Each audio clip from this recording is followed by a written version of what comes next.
Hey guys, welcome back. I'm Rachel, this is my art desk, and today I'm going to be unboxing and creating with Paletteful Packs. I have the November 2023 box here, so let's not waste any time. We'll just open it up and see what we get. Alright, the first thing that I see are some fine liners. These are the Marabou Finer Graphics. Let's see. Looks like there's 4 of them in here. A 0.2 millimeter, 0.4 millimeter, 0.8 millimeter, and a brush. Oh my goodness. What? Oh, cool. Oh, that's awesome. So I've got 3 packs of Tombow ABT Pro alcohol based. I have some Tombow pens, but I thought they were water based. Let me grab them real quick. Oh yeah. Okay, so my other ones were water-based that I have, but these are alcohol-based. So we got the blue tones, the pink tones, and the gray tones. Also got a pad of marker paper that has 24 sheets in it. And last but not least, the little sticker. This is a nice sticker. So here's a quick little overview of everything that was in the box, and our 4 prompts are wolf, eye, flamingo, and floral. So let's bring out the sketchbook and brainstorm some ideas. So I start off this page like I always do, just testing my supplies, and this box came with a nice range of line weights and also a nice range of lights to darks with the colors of the markers provided. After I've tested everything, I start exploring the ideas for the prompt words. I usually look up references on like a royalty-free image gallery, and I just quickly doodle any particular images that stand out to me, and if anything sparks an original idea, I just scribble that down too. I try to get a good handful of ideas for each prompt. Even if I love my first idea and end up doing it, it only takes an extra few seconds to jot down another couple of thoughts. In this step of my process, there are no wrong answers, and I really don't care about composition, anatomy, or the details. This is just to help get my brain in gear, to see something from a new perspective, and to get excited about creating something. So for the prompt wolf, I chose to draw a forward-facing wolf, and I used the grid method that I have mentioned before, which helps get placement and proportions closer to a reference image, because the difficulty level of drawing a forward-facing canine has got to be right up there with drawing hands. I feel like something about the snout and the mouth is off, but at a quick glance, it's still definitely a wolf and not some human-faced dog man, so I'm taking that as a win. When I started coloring this with the markers, I thought I was going to be keeping it realistic, mostly grays with some subtle blues, so I started off with the lightest areas, slowly building up to the midtones and using a flicking motion with the brush to show a fur texture instead of a flat, even color. I look back at my reference photos quite a bit to make sure I'm placing the light and dark fur markings in the right spots, because the shapes of those sections are defining the form of the wolf. I had the sudden urge to add more blue to the wolf because I just wasn't feeling the grays on their own. I kept the same flicking technique, but switched all of my midtones to the bright blues, which I really like a lot better. My darkest areas still seemed to be too light until I realized that I could get some areas even darker by adding pinks, and I ran with that, but still reserving the pink tones just to the darkest areas. I filled in the background with diagonal lines because it looked so empty, which may have been a mistake. I could have done something like mountains or pine trees, but that split-second decision actually gave me inspiration and a new idea for my next prompt. Okay. Now, how perfect is an optical illusion for the prompt eye? Those pink and blue diagonal lines reminded me of red and blue 3D glasses.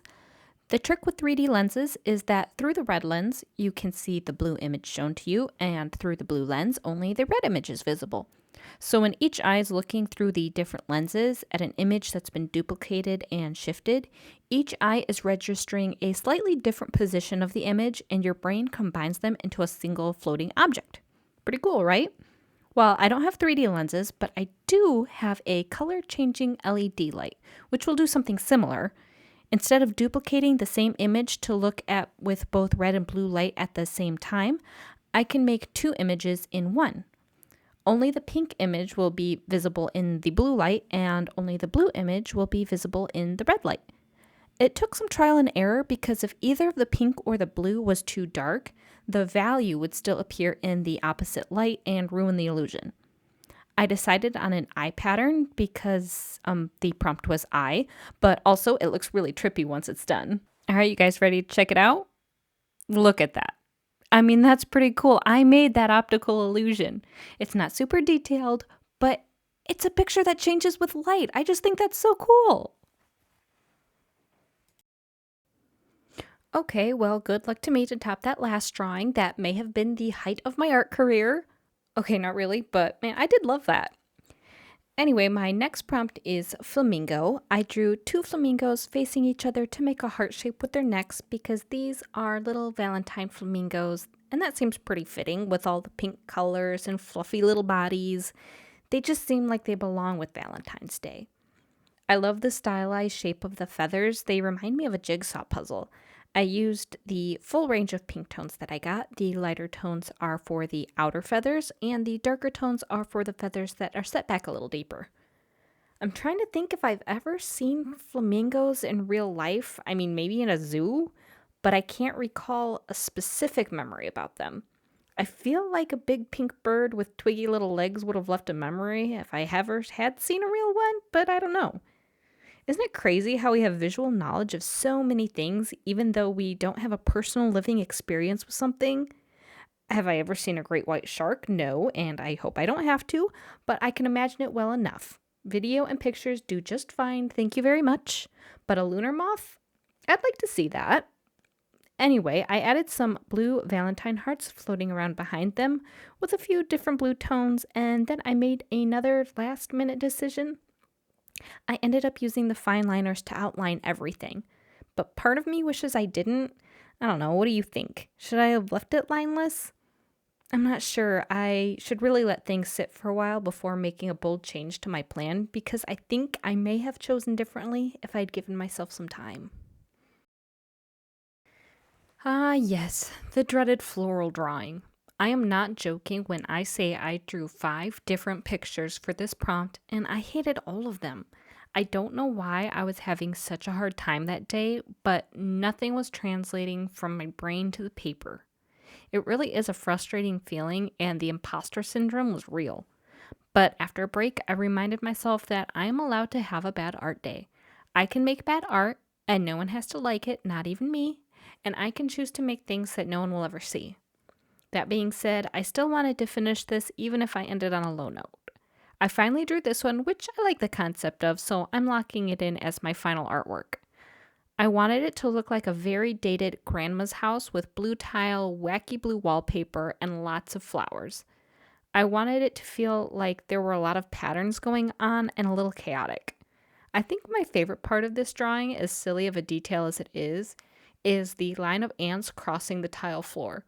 Something about their line breaking up the pattern of the tile made me imagine that they're tiny little rebels on a mission. I also added a lamp cord to the outlet, the kind that was probably made in the 1930s and is a serious fire hazard, but it wouldn't be Granny's house without it.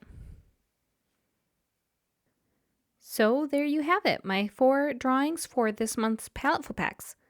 Let me know in the comments which one you liked the most, and don't forget to subscribe so you don't miss the next video. Now go make some art, and I will see you next time. Bye!